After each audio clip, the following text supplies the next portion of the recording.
Hi, Kathy.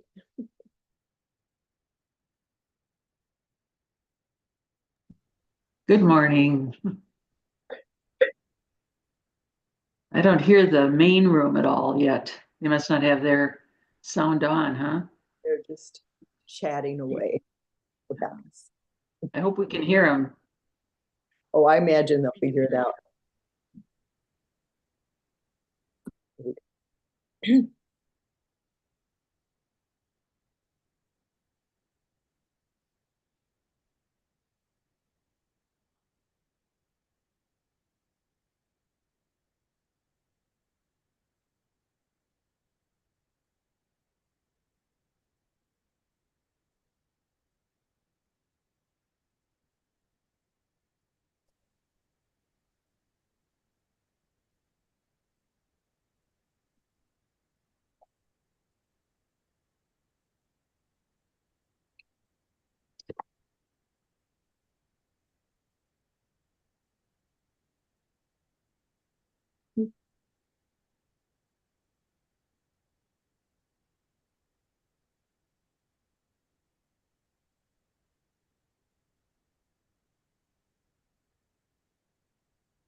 We're all so quiet. We are. It's good How to see. unlike us. We're a pretty animated group. I like that. It's good. Good morning, Roger. Morning. Went in.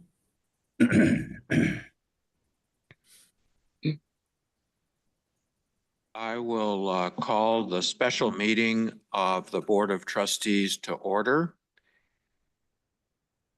And before we proceed, I'll call the name of each trustee to register their attendance, either in person or by video conference. Trustee Coles. Here. Trustee Erlinson. Here. Trustee Grabowska. Here. Trustee Hipsch. Here. Trustee Ibrahim. Trustee Janicic. Trustee Jacqueline Johnson. I'm here. Trustee Jana Johnson. Trustee Moe. Here. Trustee Murillo. Trustee Richter. Here. Trustee Sharon. Here. Trustee Teffer. Here. All right, thank you very much. So today we have a discussion of the revised Next Gen timeline, implementation budget, and financing plan, and the Workday student statement of work. I think we're going to deal with these separately, as I understand it. So, Chancellor, do you have some? Thank you, Chair Soul, trustees. This has been a long journey to this point. When we selected Workday as our system-wide record system vendor, they were ready to go on HCM and finance. And as you know, those are kind of still in the state of being developed and rolled out, but they were not ready when it came to the student functionality that we needed. And so we entered into a scope of work at that time agreement where for a set price, a set group of functions were going to be delivered to us at a later date. And today is that later date. And so after a lot of negotiating and a lot of conversation, our team is here today to present you with an update and a proposal for an SOW worthy of your endorsement and our signature. So with that, I'm going to turn it over to Senior Vice Chancellor Satasha Green-Steven, who will kind of tee up the conversation.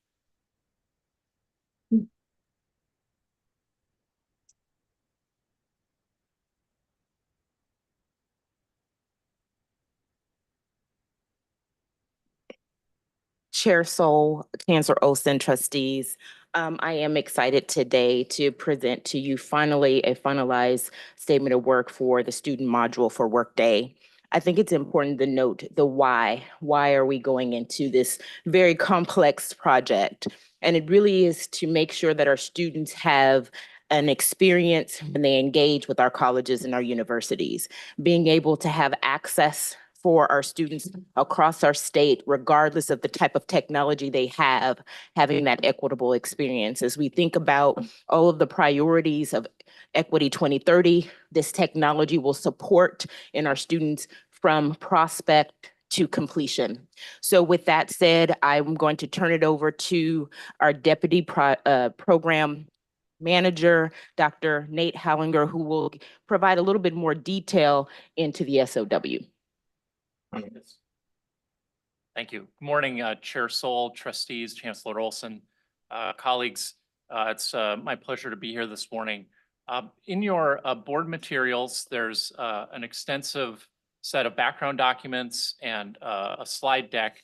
And what I'd like to propose is going through just some select highlights from that material to sort of set the conversation and provide an opportunity for to expand a little bit on the background that you heard from Chancellor Olson and talk a little bit about both how we got here and what we're proposing to move forward with the next gen student phase of the project.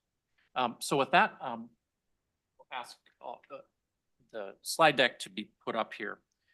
To start off, just a brief reminder, and this is something that we talk about each time we're talking about the Next Gen project as a whole.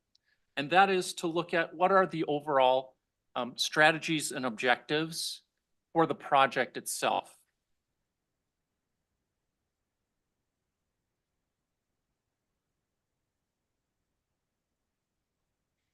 And I will focus on two of these. And they've been at the forefront of the project since the beginning, even as we've been implementing the HR and finance portions of Workday. And that's the seamless experience for students, which you heard the Senior Vice Chancellor mention, and student outreach. All of those additional elements listed as well also support those goals. But in particular now, as we enter into the student phase of the project, that obviously will be our focus. It's been our focus from the beginning, is with Next Gen, the promise of a 21st century software solution to support student success, to support Equity 2030, and to support the kind of digital transformation that the system needs. We also have a set of guiding principles for the project listed here. I'll mention a couple of them. Numbers 5 and 6, simplify when possible and operate as a system.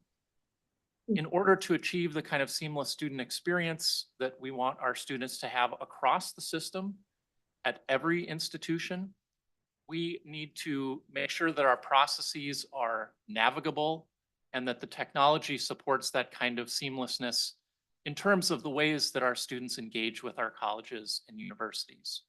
And operating as a system also helps support that by giving a similar experience in terms of the engagement with how students need to conduct their business with our colleges and universities, so that as many of our students do, if they enroll at more than one of our institutions, they don't need to relearn all of the ways that they need to engage with business processes and class registration each time they do that. So those are just a couple of the things that we're keeping front of mind, even as we enter into this project. We've done a lot of work ahead of time to help us build a strong foundation for launching this project. So those are just a couple of the background things that we talk about every time we talk about the Next Gen project, but I wanted to highlight as we enter this phase. So briefly, a couple things I would highlight about student functionality for Workday Student. One is, from the very beginning, one of the things that we recognized as a system that our student information system needed to be was accessible regardless of the kind of device a student is accessing the services from. And that's one of the advantages of Workday Student. It's built for mobile from the beginning. So there's an equity component there in terms of access to, again, engage all the services and conduct the business that students need to conduct as they're engaging with our colleges and universities. One of the other things that has been very important from the beginning of the NextGen project is the ability for students to gauge their progress toward their educational goals. And as you can see in the upper right-hand corner, Workday has academic progress functionality built into the system. And this is an example of a student profile page. So students can build a plan, they can see their progress, they can work with advising staff to modify that plan and have it reviewed so that they can have a clear sense of their progress and what they need to complete in order to achieve that goal. And that kind of planning and having that in place correlates very strongly with overall student success. To that end, this is just an example of the kind of functionality, the ways in which students can do scenario planning as they're looking at different pathways to achieve their educational goals. What's illustrated here is the drag and drop functionality where students can move their requirements from different academic terms and different academic years as they adjust their plan and look at potential ways to, again, complete their educational goals.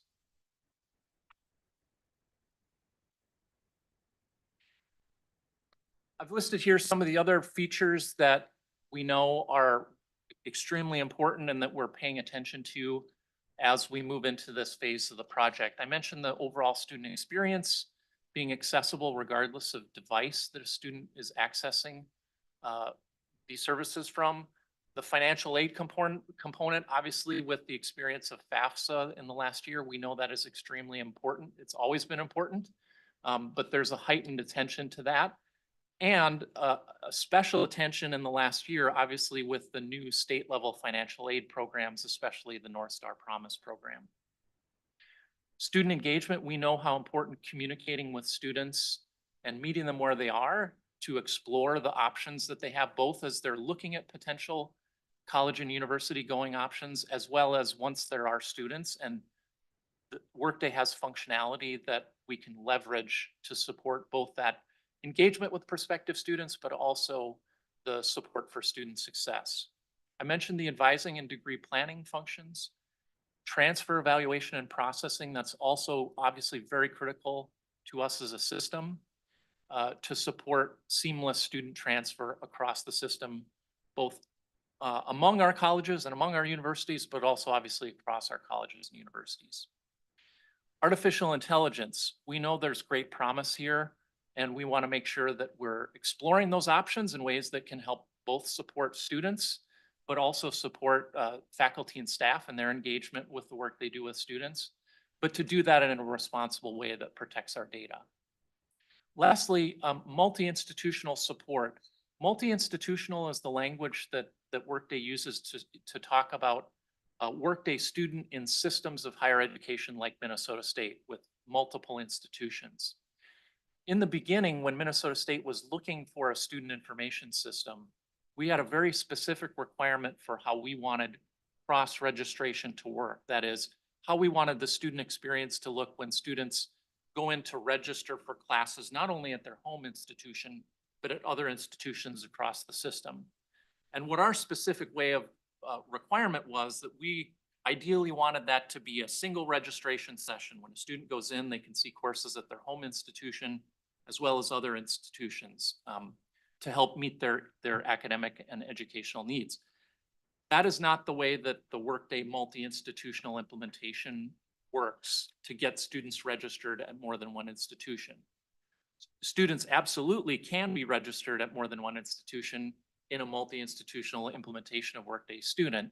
So the question for us is, if Workday doesn't have that functionality out of the box in the way that we originally articulated it, how can we support students to have that kind of mobility in the way that helps them meet their educational goals.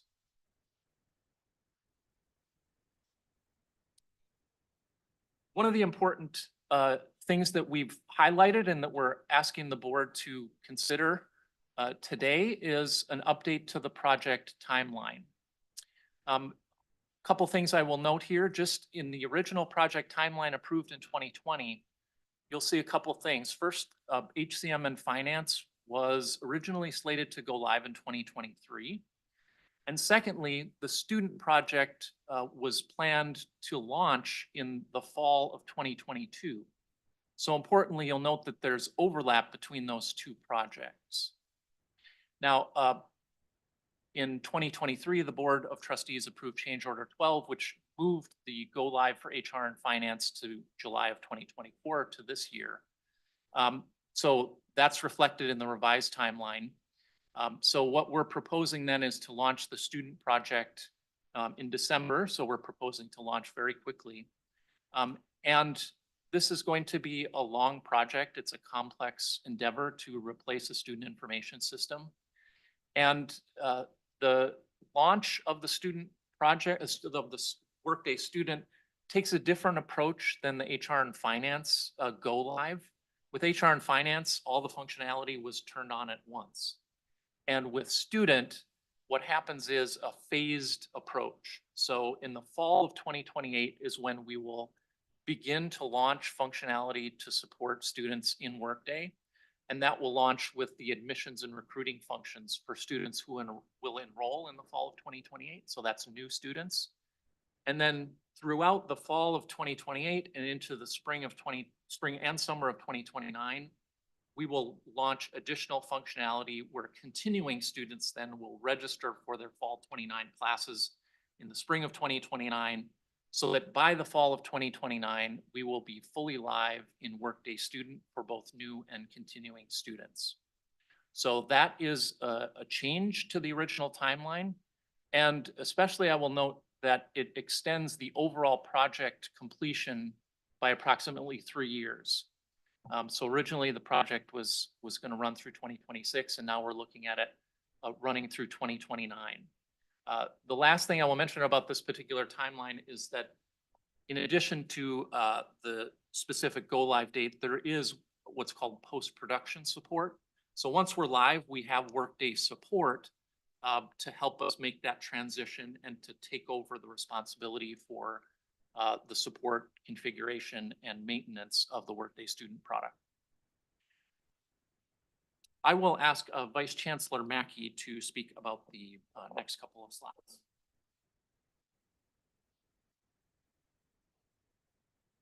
Thank you.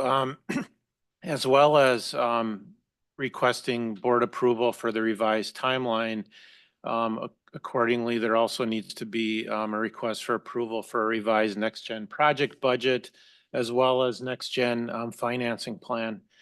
The original budget that the board approved for the next gen project in November 2020 was the $242.7 million total in the left column.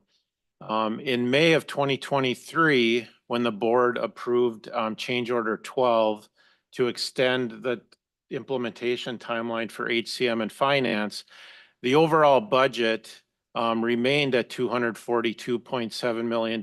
But at that time, staff indicated that the student budget would need to increase, and that we had used all of the available contingency we had at that time for the 1-year extension. The contingency dollars were $15 million originally in the project, and that money shifted and was allocated to the HCM finance line item and the overall project support line item for that 1-year implementation extension of HCM and finance.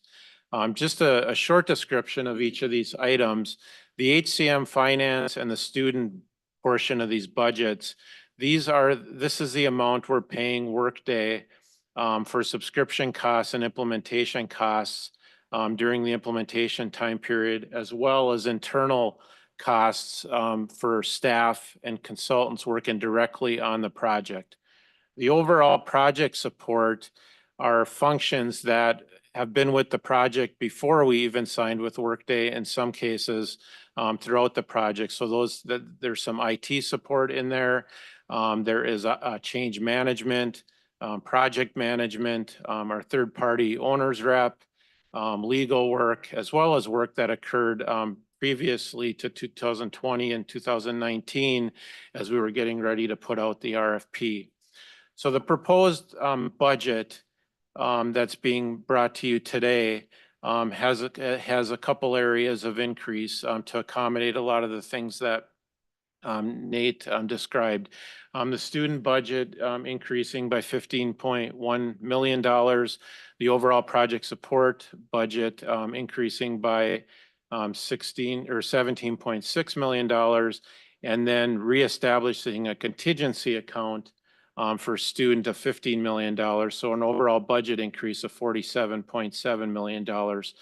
I would say, related to this increase, there was a lot of work that was done over the past year of lessons that were learned during the HCM and finance implementation, and making sure there was enough flexibility within the implementation team and the project support outside of the contingency funds to provide the necessary resources as we go through a long, complex project over the next 5 years of implementation.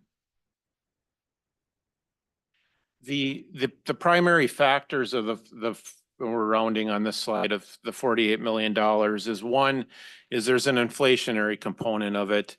And that inflationary component is not on what we're paying Workday more. It is related to our internal costs for the project support and our implementation teams. As was mentioned, this was originally going to start in October 22, and the timeline is pushed back more than 2 years. So the personnel costs and the projected costs of consultant resources are higher due to inflation increases that were more than were anticipated in 2019 and 2020. The extended timeline, we attribute $13 million to that, the project taking longer, as well as the component that Nate shared in the timeline. There was an overlap of resources originally planned of 9 months between HCM, finance, and student, and that no longer is the case as part of the implementation plan. The additional resources and risk mitigation, this is a lot of work that's been done over that time of making sure that we have, to the best of our ability, enough resources dedicated to having a successful implementation. So there's resources in here for various things that we know that need to be addressed throughout the project, whether it's related to a data warehouse, whether it's related to FWM, that have been added into the project budget that were not accounted for in the original budget. And then lastly, the contingency of $15 million doesn't have a specific use of it by definition, but is to account for things that come up throughout the next few years with the project. In an ideal world, we wouldn't need to draw upon that contingency, but to enter into this next phase of the project without it would not be wise. I would say that the team, Nate and Senior Vice Chancellor Green-Steven and Vice Chancellor Bailey and others worked very diligently with Barry Dunn in particular, with Clint and Dave to look at various scenarios related to the types of additional resources, the costs, and lining that up with the risk tolerance of low, medium, and high throughout that. So a lot of that is embedded within the budget of the 14 million for the additional resources and risk mitigation, as well as within the contingency. The contingency in the original budget did not have that in-depth level of analysis when that was presented at that time. Now moving to the financing plan and how we're going to pay for this increase of $47.7 million. The top part of the slide is the original approved finance plan. So 72 million from a dedicated state appropriation that we received from the state, $129.3 million from annual contributions from colleges, universities, and the system office. And then there was a reallocation process that was done in 2022 related to moving some other system-wide appropriations towards this project that over time would account for $41.4 million. So covering the additional costs, there's three options that are being considered, or two main sources. The first one, $25.7 million. This is extending the use of a dedicated appropriation for NextGen, which is $8.5 million per year. And there was an increase of 500,000 between 23 and 24. So that's where it doesn't, the math comes out a bit different. And this really is just more of how we're accounting for that appropriation. When implementation is over, that appropriation is in our base and it will go towards annual subscription costs to Workday. But now this is within the implementation plan. So really no sacrifices, so to speak, being made with that. It's more of how the accounting is done related to the project timeline being extended.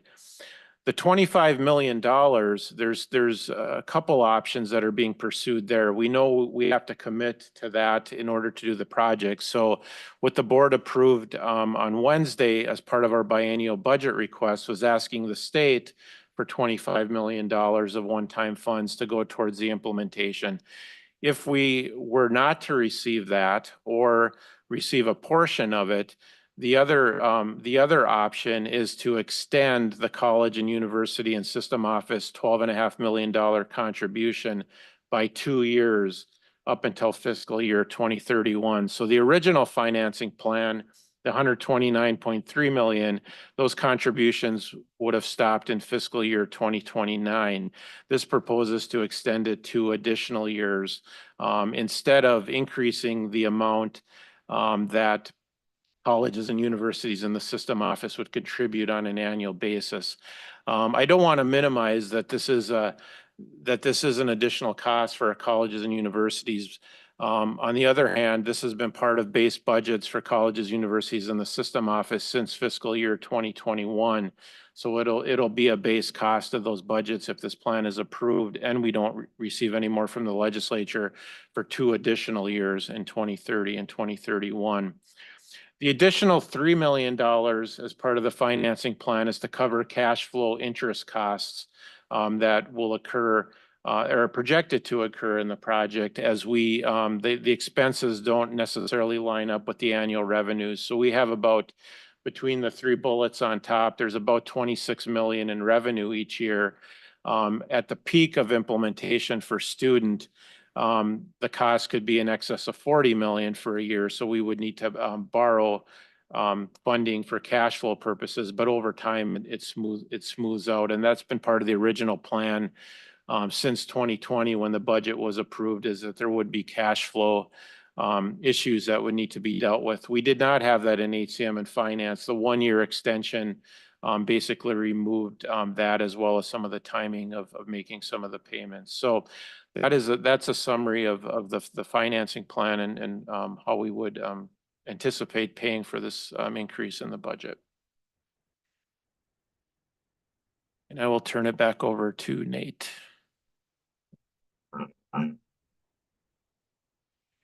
Before I get into the specifics of what's displayed here on the Workday student contract terms, I did just want to acknowledge the significant time and effort that a lot of individuals from Minnesota State put into the contract negotiation process, which has actually gone back more than just this calendar year. It actually goes back a couple years in terms of our engagement with Workday, even though the negotiations really began in earnest in April. And so I want to publicly acknowledge the support and work of members of our Office of General Counsel, specifically Scott Goings and Melita Dreschler, Susan Struble from the Program Management Office for NextGen, Jamie Nordstrom and Mark Malachek from our Information Technology team, my colleagues Kim Lynch and Brent Glass from Academic and Student Affairs, and our external counsel from Dorsey and Whitney, Rona Schmidt. This team has put in a lot of work on this, and I'm proud to speak on their behalf of the work that we did to negotiate this contract. The contract terms represented here, as you heard the Chancellor mention at the beginning, the original fixed fee to implement Workday Student was negotiated in 2020, and that's $63 million, 61.3, excuse me.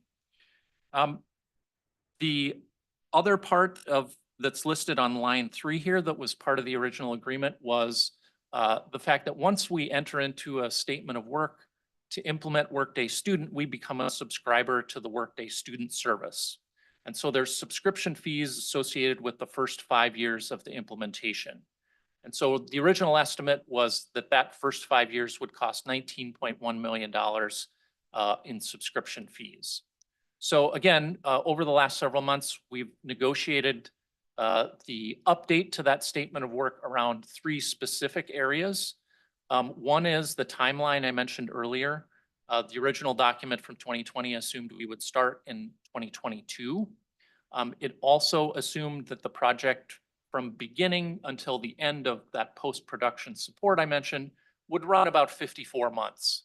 And in what we've negotiated, we've actually extended the timeline to give us more time to implement this very complicated and significant project.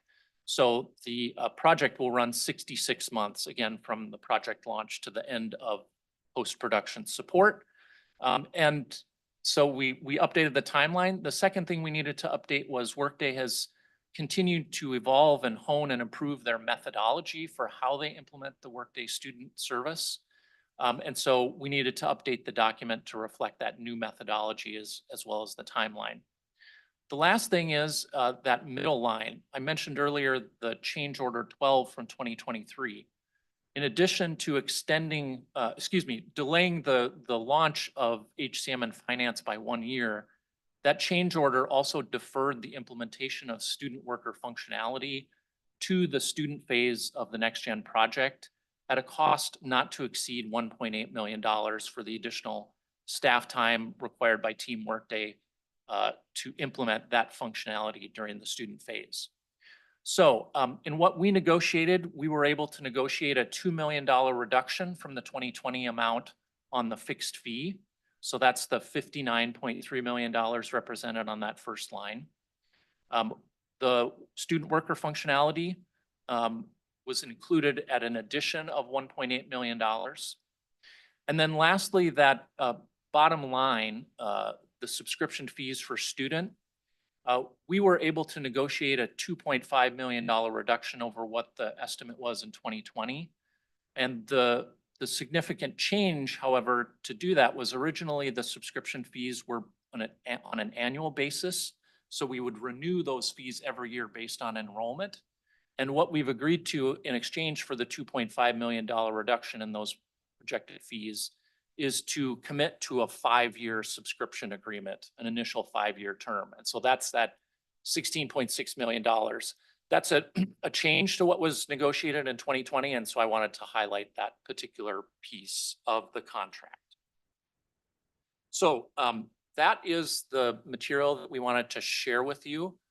The next 2 slides we have are just the proposed motions as they're included in the packet. And we're happy to answer questions and receive your feedback and comments. Thank you very much.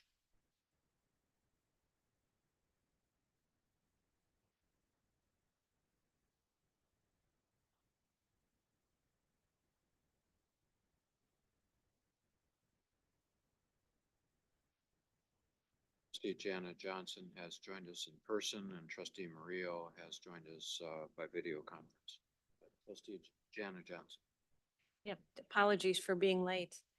Couple questions. First, Bill, we approved contracts for project resources on Wednesday. Are those resources in addition to the 14 million that is requested here or part of?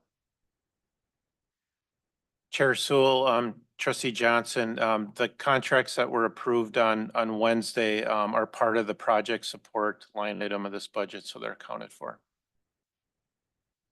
My second question is for you two on the end here. Key learnings from finance and HR. What will you do differently now with student? Yeah, oh. Don't get me started, right? We have quite a few. And we have really worked with academic and student affairs on all of our learnings thus far. We've also worked with our third-party owners rep, Barry Dunn, who has actually done a lessons learned assessment as well. And so we have some lengthy learnings that really is an outcome of what you see here, just making sure that we are even more so prepared for uncertainties that come along with these lengthy projects. So I would say that when we know better, we do better. And so we're actively utilizing those lessons learned throughout the entire project. So there are quite a few though. And so it's a great question. We are actively using those and just improving on the way in which we support this project. Last question, will you need a help desk for this app, the student app? So we currently have sorry about that. We do actively have a help desk at the system office. Our campuses also have their respective help desks as well. One of the things that we did post go live is we coordinate all of our statistics and data around how each of our campuses are doing. We also had specific, what we call communities of practices, conversations multiple times a week when we first started to just get a really good pulse on where each of our areas are. So student will be a bit different. We are in conversation around what that might need to look like in support of all of our students as we move in that way. But so we do have a help desk here at the system office, and each of our respective campuses have different help resources as well. Thank you, Chair Sewell. First off, congratulations on the entire team for the great work on the negotiation with the Workday. I know those negotiations can be challenging in times, and it looks like we got to a really good spot. Question with regards to the subscription fees. Excuse me, could you speak up? Yep, I will get closer to the mic. Thanks.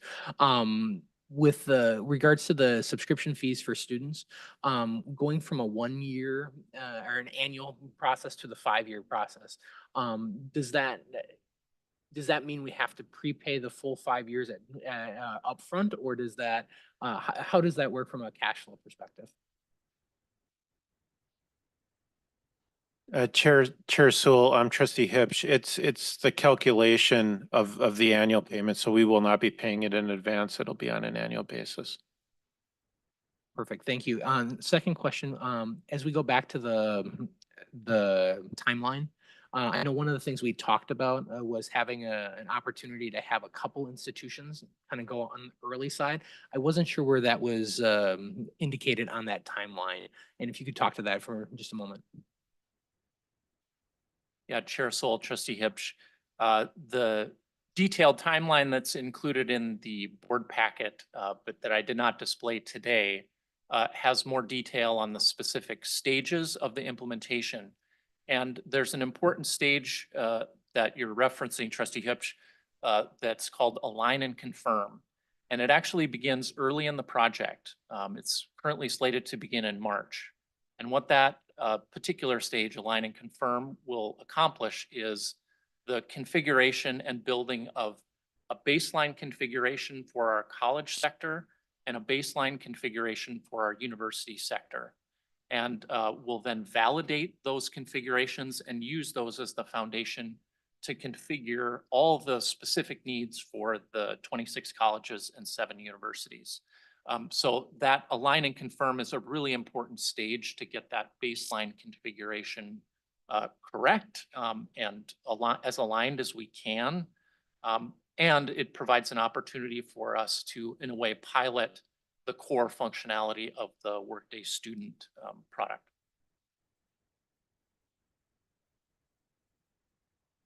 Thank you very much, Chair Sewell. A couple of questions.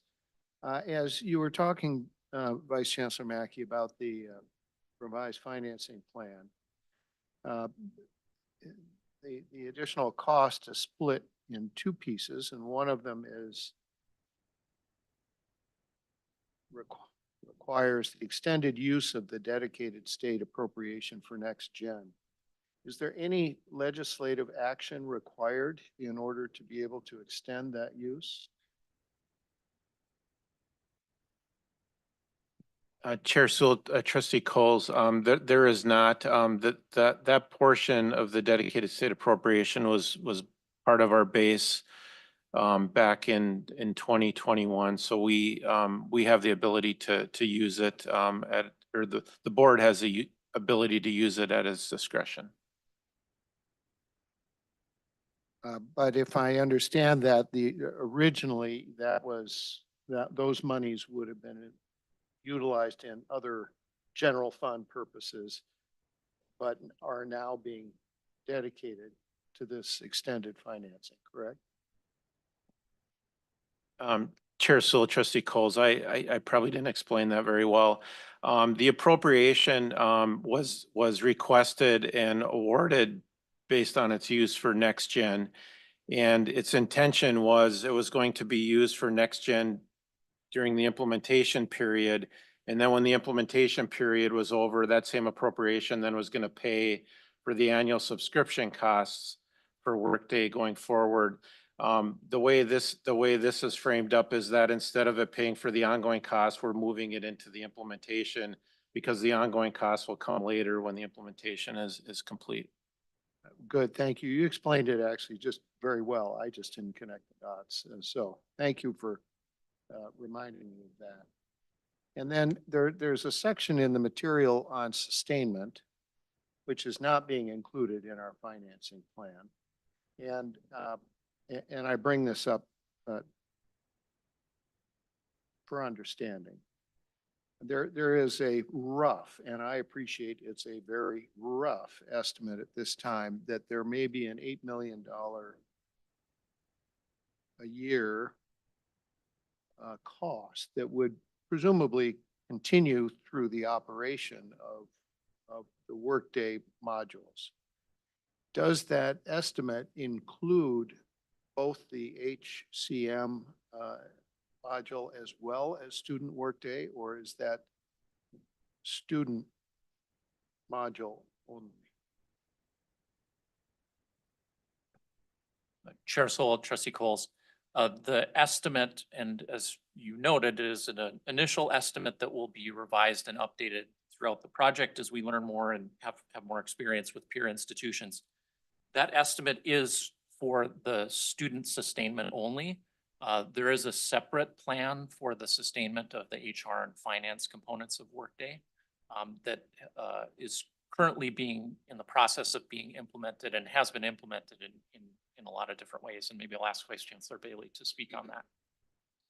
No, Nate, you hit the nail on the head. They are two separate costs. What I will say is the student project, and you go back to your question, Trustee, that the lessons learned from the sustainment component of HCM and finance, those lessons learned are being used in order to inform the student sustainment plan as well. So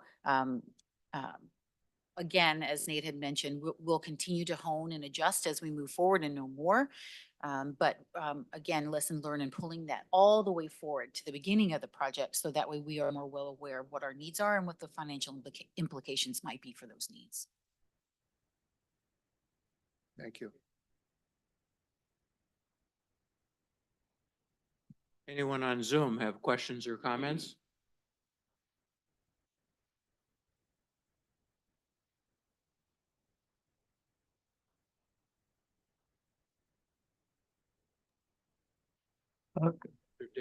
Mr. Chairman. Anything to add? Oh, excuse me, Trustee Moe first. Thank you. Towards the end of the finance and HR, we were alerted to an additional cost on maintenance, I think it was. Are we comfortable on this component of the student component, that we won't be confronted with that? Chair Sewell, Trustee Moe, yes, that was the conference we were just referencing in regards to sustainment. And I know you're having some audio challenges there. So I just wanted to reiterate that we are using our lessons learned from what you had mentioned in HCM and finance to inform how we will move forward with sustainment for student. So yes, that is something we will be considering throughout the implementation to inform ultimately where we believe we need to land in regards to sustaining student. But they are two separate costs. There is a sustainment cost for HCM and finance, And what was just mentioned here is a separate cost to create our sustainability plan for student. Thank you. You're welcome. Mr. Davies, do you have anything to add from your perspective? Chair Soul, did you ask a question? Yes, I asked Mr. Davies whether he has anything to add from his perspective. Before he begins, may I ask a clarifying question, please? Okay. Maybe I didn't understand it, but there was the item in the discussion about a feature that will not be built in that we would like to have in our system, which is for students to be able to register through our student workaday at any institution without a barrier. And that's not going to be included in this particular project development because of lots of reasons. But in the earlier meetings where there was a discussion, I thought I heard that the capacity to build that would be within the capacity of the system expertise and staff, and that it would be built eventually, but internally, not through this contract. And I wondered, does this budget reflect what the costs of that will be? Trustee Sharon, Chair Coles, or excuse me, Chair Soul, my apologies. The cross-registration function, you are correct. The way that Minnesota State described the original requirement in 2020 is not a feature of Workday in its current iteration. And what I didn't mention is Workday updates and adds functionality twice a year. That's one of the advantages and challenges of going to a cloud-based service like Workday Student. So it is possible that they could add that functionality in the future. But Minnesota State can't rely on a potential future functionality. We can't rely on Workday to add that functionality. So to your question, we are planning, and one of those additional resources that Vice Chancellor Mackey talked about was investing in our own capacity to configure Workday to meet our needs, and meeting the student needs around cross-registration is one of those things that we will build the capacity to meet that need. Now, I will say it could be that we meet that by configuring something within the Workday environment and doing that internally with our own expertise. But it is possible that we could require additional software that would integrate with Workday to meet that very specific requirement.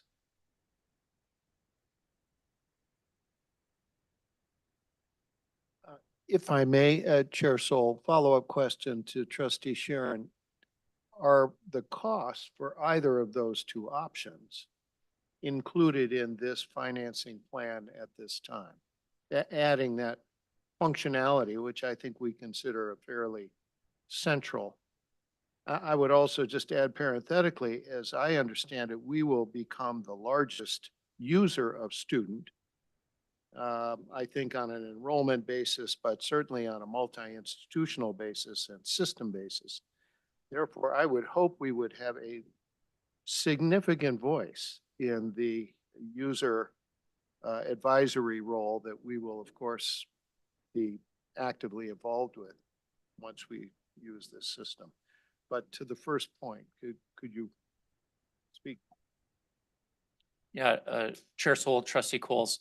Yes, the additional resources that are part of the proposed Next Gen project budget increase have resources to address the functionality that we would need to support the cross-registration requirement that I described earlier. Thank you. Okay, now Mr. Davies. Well, thank you very much. I think you've heard a pretty comprehensive presentation, and I don't have a lot to add about what's already been said.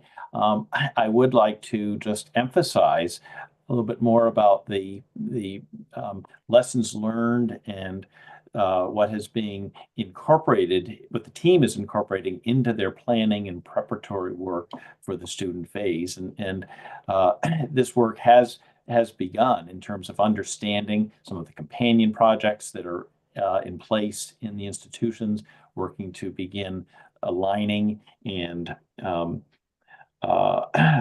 establishing some more consistent approaches to many of the functions and components. And this is some of the prep work that Minnesota State is going to be able to leverage as we move into the student phase. I think it's very important. And I think the Minnesota State team and the many team members involved will be benefiting from this, and it will pay off through all the planning that has been done, and the hard work around negotiating and really being very diligent about preparing for resources and moving forward. So really, that would be my additional comment. Any questions for me?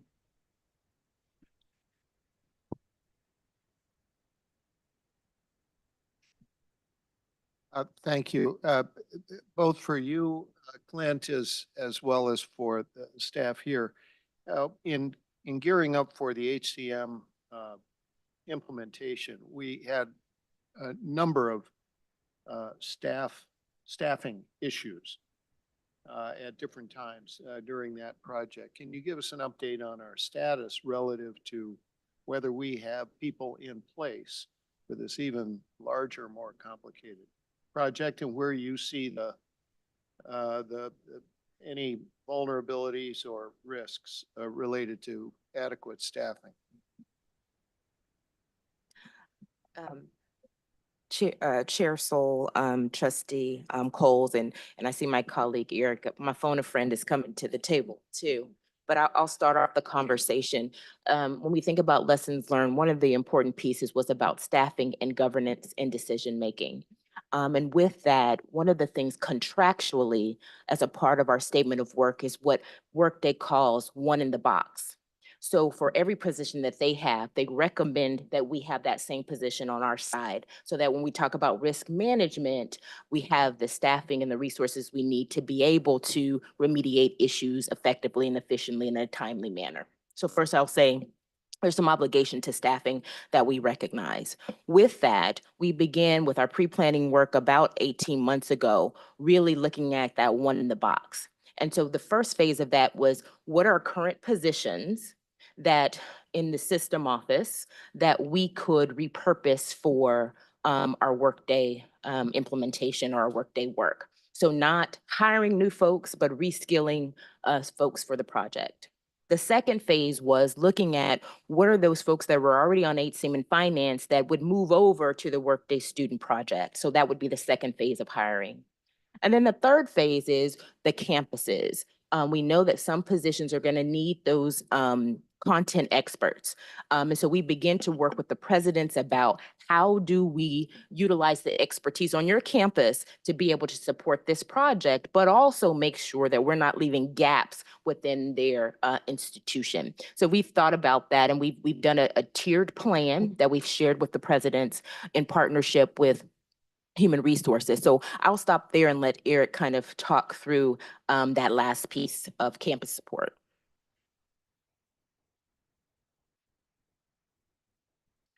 Chair Soul, Trustee Coles, thank you for the question. I was getting too comfortable over there. But we have, I mean, we in our toolbox, we'll use all of our tools for staffing this project, starting with assignments like the Senior Vice Chancellor spoke of. We'll simply take folks that are good fits for the project or have a necessary skill set for the project and assign them to work on it. And that's how we'll start. We also have a tool in our toolbox we call shared employee agreements. Basically, we reimburse the college or university for a portion or all of the time for college or university employees who will be assigned to or will work on the project. So that'll be another mechanism for us that actually allows us to bring people onto the project quickly without actually disrupting their employment status or condition. In some cases, we'll will seek to hire full-time, unlimited people to work on the project. And so we'll phase that in, as the Senior Vice Chancellor alluded to. Those will we'll fill those positions over time. People will compete for them, and we'll hire them on merit. And then if those candidates are hired from colleges or universities, the project budget that you're about to approve, we hope, will pay for the time of the person who comes into the project, which will free resources at the college or university and allow them to backfill as appropriate. Thank you, Chair Sewell. One other question with regards to the timeline and budget. With the move to student, that then takes the final piece off of ISRS. So is there a component to this budget that also anticipates the decommissioning of ISRS and the archival of any historical data that's needed in it?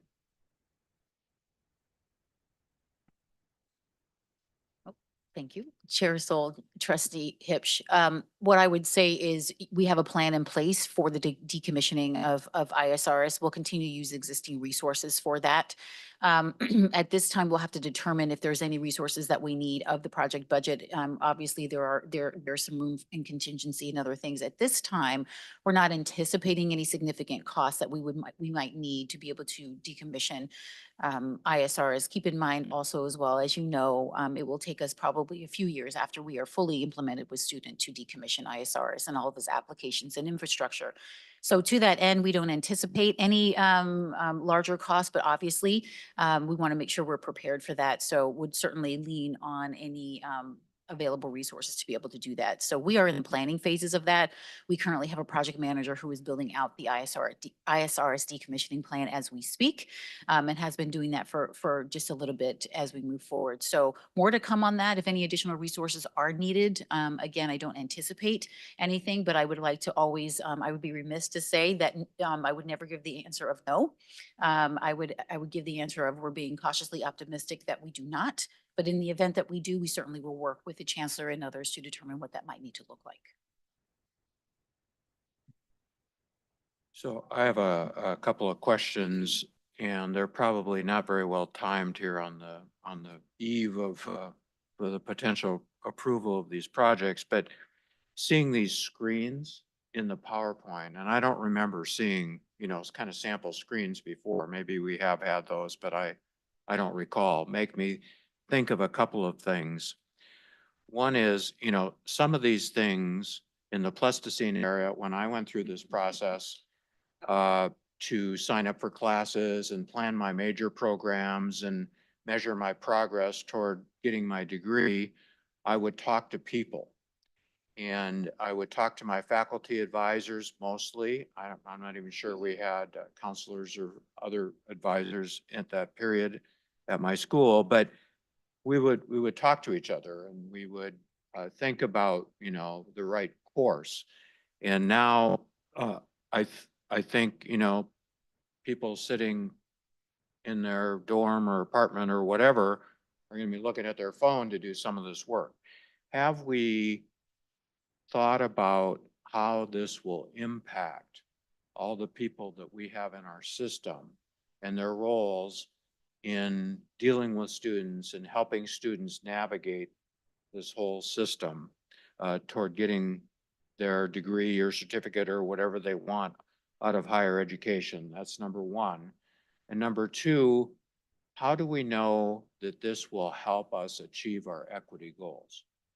How do we know that having people, I know it will be accessible to everyone, but how do we know that it's not the same students who've achieved success before will use this new tool to continue their success, as opposed to the people whose success we want to boost through Equity 2030 will use this tool to improve their performance?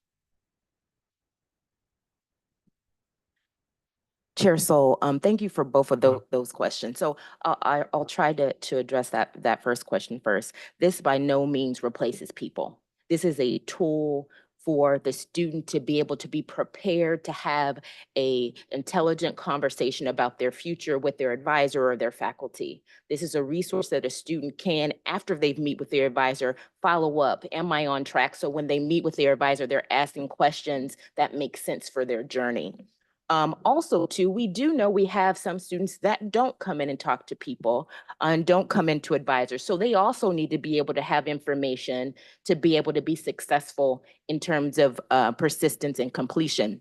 So we recognize we have a variety of students. And so this tool supports all of our students, whether you come in and see a person, whether you want to try it on your own, being able to at any time of the day. A lot of our students operate after office hours.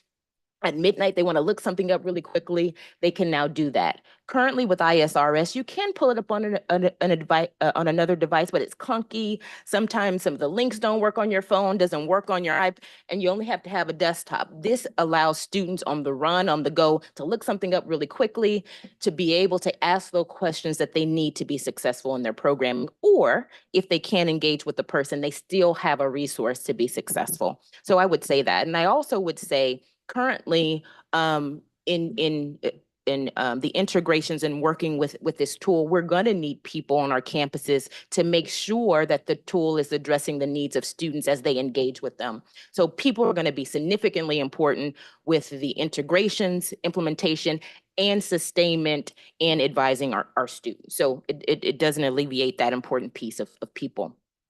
The second piece, similar to that, is the expectation that a tool is going to eliminate equity gaps. I hope that's not where we're thinking about this tool.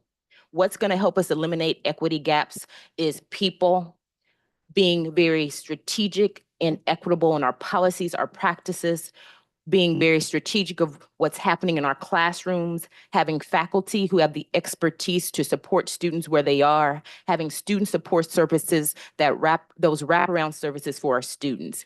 This tool is a mechanism for those things to happen, but it in itself will not eliminate an equity gap, just like ISRS will not eliminate an equity gap, just like D2L will not eliminate an equity gap, just like Blackboard will not eliminate an equity gap. How we use it is another data point or strategy to support the people that will help eliminate those equity gaps.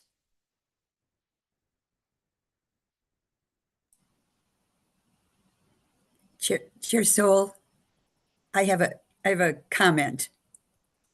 See Jacqueline Johnson. Thanks. I love the function of being able to put my hand up even if I'm not in the room.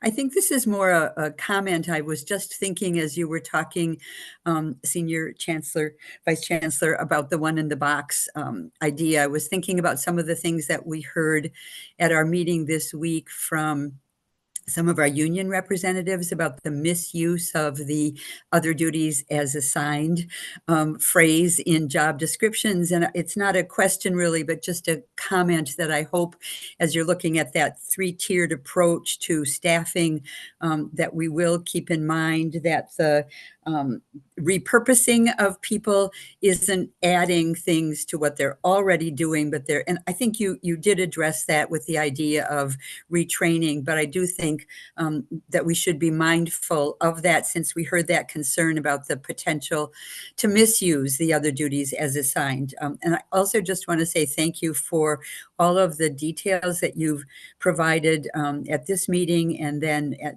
an earlier meeting with the two Johnson trustees who are new to this discussion. It's certainly highly complicated, and it's obvious how much work has gone into it. Thank you. Trustee Coles? Okay. Anyone else? Questions, comments before we address these resolutions or motions? Okay, then we have two potential motions for consideration by the board. The first one is on page 22 of the presentation. The Board of Trustees approves the revised next-gen timeline, budget, and financing plan as outlined in this report. Is there a motion? So moved. Second. A motion and a second. Is there any further discussion? If not, I will call the roll.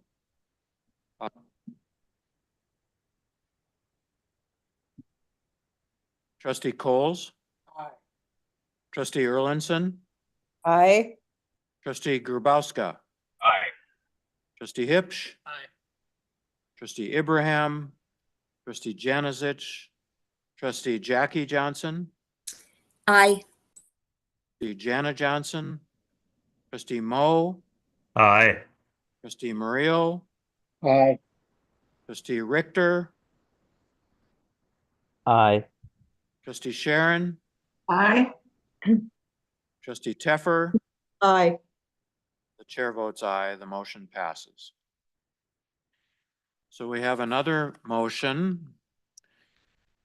Recommended motion, the Board of Trustees authorizes the Chancellor to execute a statement of work and an order form with Workday to implement Workday student and functionality to support student employment for a total of $61,112,875.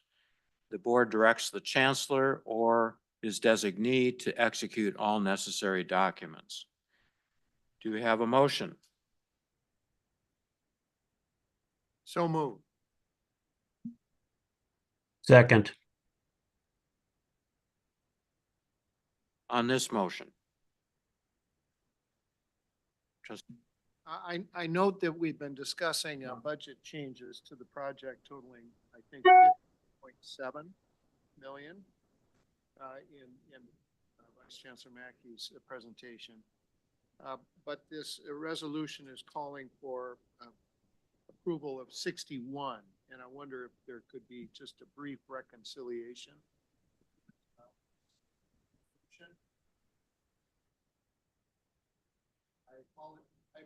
I apologize if this is a case of me not connecting the dots as opposed to you explaining it, but thank you. I think that was included in the prior motion, which approves the revised timeline, budget, and financing plan, as we heard. Correct, but 50.7 is different from 61 point. And that's the reconciliation. Then I'll Thank you. defer to Vice Chancellor.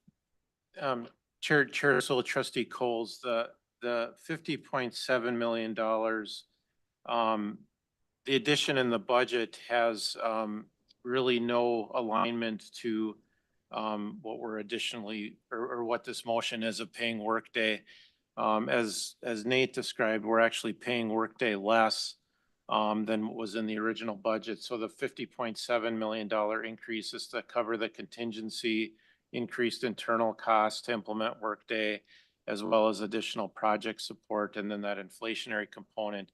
This particular motion, it was included, the dollar amount was essentially included in the original budget, less the adjustments that were made, and is being done because there was an option that needed to be elected by Minnesota State by December 28th, 2024. And this motion with the dollar amount in is essentially electing that option.